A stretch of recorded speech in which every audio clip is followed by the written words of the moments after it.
what's up, guys? So I'm here with my client Martin, and Yo. he's gonna talk about his experience inside a traction accelerator. I guess first, can you tell everyone a little bit about who you are and what you do, things like that? Yeah, so I'm Martin. I've been in Tim's program for the past 10 months now. Um, I'm 22 years old. I'm out of school. I work full time doing marketing, specifically video editing, and I'm growing my own business as well. And I live in Canada. I I work from home, so I have quite a bit of freedom to, I guess, go out there. And I took the opportunity to connect with Tim and see where that freedom could take me in terms of dating. What your dating life look like prior to working? Yeah.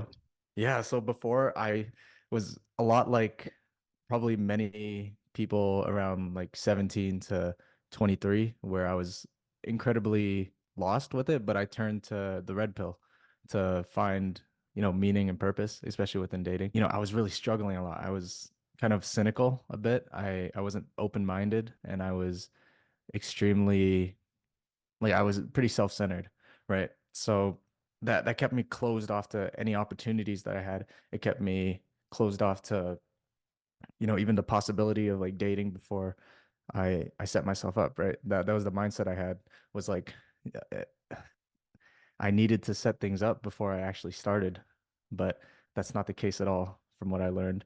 And I was very closed off to everything. Can you Yeah. give a brief rundown of what your dating life started to look like after we worked together? Within the first week, Tim kind of broke that limiting belief I had. He was like, "Yo, you're never gonna have anything perfect. Like it doesn't matter how much you set things up, you're still gonna be the same person if you don't try to improve at dating, right? You're gonna suck at dating, even if you make like 50K a month, you're still gonna suck at it, and you're still gonna feel the same shit that you have for the past like 3 years, right?" So I was like, "Okay, all right, fine, I'll do it." Right. Even though I already paid for it, I had limiting beliefs still. And within the first week, I was nervous, of course, but on my first like few dates that I went to, like I fucked up a bit, but I didn't feel bad about it. Yeah, in fact, I actually felt really good. Right. And before I knew it, I was going on like one date a week and then it turned into two and then it hovered around two or three. But there was like this streak where of dates I remember. It was the first month of working with Tim. The first date, it went really poorly. I learned from it. Second date, I tried to be a bit better. I learned from that. And then the third date, it kind of escalated kind of crazy. Um, and then next week I lost my V card, and it took a month in Tim's program. It was like crazy. I love that shit, man. That's so awesome. Yeah. What was that transformation like going from this is something that's not even possible until I Yeah. have all this life set up and stuff to Yeah. literally losing your virginity within a month of like making a few Mhm. changes? Like what's that feel like? What's that feel like going through that? It broke all the limiting beliefs I had because I saw myself as this person that wasn't like handsome enough or wasn't like tall enough, whatever, even though none of that's true, right? To someone that can approach people. So like I at an event, I was able to like just approach people without thinking too much about it. I guess it's like you're not aware of the problem, but when you're not aware, you think so much about it. And then when you become aware of it, it kind of guides you like subconsciously, right? To like solve your own problems. And I was able to approach people. I was able to go on these dates without, thinking too much about it. And the mindset shift that I had, it was kind of like a reframe where it was like I didn't know, I was kind of lost, right? But then implanting in my mind, I was like, okay, I have to lead this now, and I have to have an outcome. Like, what outcome do I want?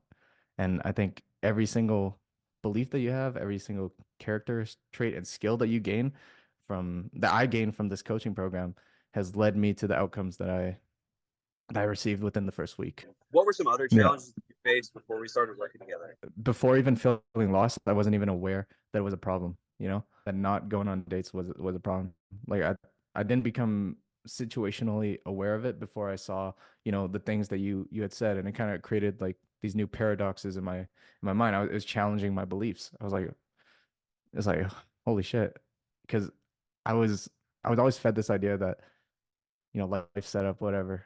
But I wasn't a free thinker. I thought I was smart about it, like, setting up everything first, but it actually is kind of stupid, you know, trying to think that way because it's like the opposite. Like you think you know everything, but really the people that are smartest, they don't know as much. They until their beliefs get challenged, and then you become truly smarter. And that was kind of the shift that happened for me. That's like what Hmm. some guys do with online dating too, where they're like, oh, well, it's so much more efficient. Or they try to do like the super high status social circle thing. It's like, well, yeah, but Yeah. girls can come to me, I'll throw parties and stuff. It's like, bro, like you can't even make eye contact with a girl that you never met without shitting your pants. Like, how are you gonna run a party?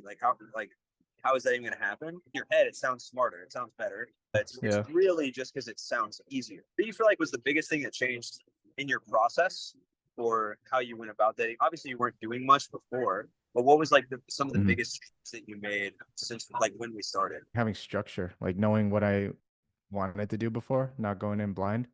Actually like planning it out, not necessarily having to tell the girl exactly what we're gonna do, but um, like knowing that if we go to the park, we can have a good conversation, then we can go here, have some enjoy our time at like a cafe or and then eat some food and then just have that genuine like human connection, you know. I think before we started working, I looked at it as like something to get rather than like this is enjoyable. It makes me happy going on these dates. And I'm doing something that's going to benefit me, not only me, but my future wife, my future kids in the long run, right? So that really helped. When you're alone, when you're just stuck in your house, it kind of makes you start to question everything about yourself. But you have nothing to compare that to, right? You have no one to tell you. You have no different perspectives help you figure things out. Because if you're not taking any action, you're not going to figure anything out. Your mindset will keep on changing because of the things that you consume, but the things that you consume might not necessarily be good for you because whatever you consume, the algorithm, whatever algorithm you're on, it's just going to continue feeding you the same information and you have no other perspectives to give it to you. So you're going to feel like shit no matter what because you're not making any actual progress, right? Your mind subconsciously knows that you're not making any actual tangible progress. I think people are the biggest factor, like connection is the biggest factor in like just being happy, overall happiness and I guess longevity, you know? I've not only noticed that like dating has helped me kind of open up, uh, burst my bubble, but it's also helped with my friends, like my close friends. I'm a lot more connected with them now. We can have better conversations, deeper conversations, and it's fun. It feels like I'm not overthinking too much. It's just natural now. And that comes with just being around more people and dating more. Can you just kind of Yeah. describe like the process of working together? When you're in Tim's program, like if you don't take action, nothing's gonna happen. You have to take action, right?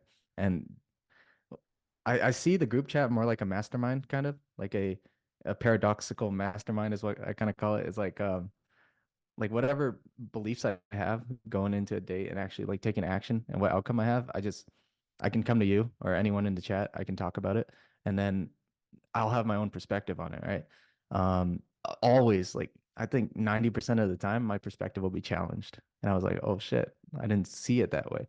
But I know that these guys, they have more experience than me. They know more than me. They're more successful than me at this certain thing, at dating, right? So I have to take it into consideration and I have to like kind of challenge my own beliefs to grow.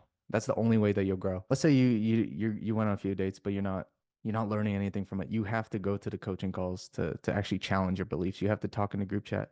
And if you don't, then you're gonna be stagnant, even though you made progress, right? You may think you made progress, but you might still have the same beliefs that aren't being challenged. You have to challenge every single belief that you have. What was the biggest surprise for you? What kind of like I guess did you have any misconceptions coming into doing like a dating coaching program? The reason I picked you over like anyone else, like Coach Kyle or anything, is because I really liked your view on things, like your take on things. And um, I was putting a lot of pressure on myself before. I think pressure just comes from wanting everything to be perfect and thinking too much, right?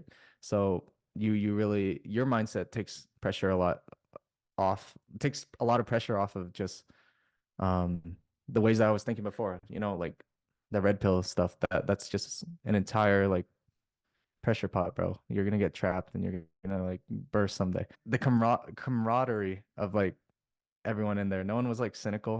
Everyone was like praising each other, like wins and whatnot. And I've seen it before, like in other, like I guess group chats, more accessible group chats, right? Like I bought like Gumroad books with like communities and stuff, and like everyone in those group chats were cynical, right? Because I guess it's like low, because they're only spending like $50 on a Gumroad book, and like being in a Telegram group chat, they're not likely to take action, or everyone's on the same page, I guess. Like in the your community, like this little cohort that you kind of built. Everyone's on the same page. They're all super supportive and always looking to grow together. Even though there's other people that are preaching the same things and like kind of have like similar communities, the personalities in there are a lot like darker, a lot more like cynical, you know? So that really surprised me, I guess, because that's all I knew before. Thank you very much for doing this. I really appreciate it. No worries, man. I'm glad I could help out.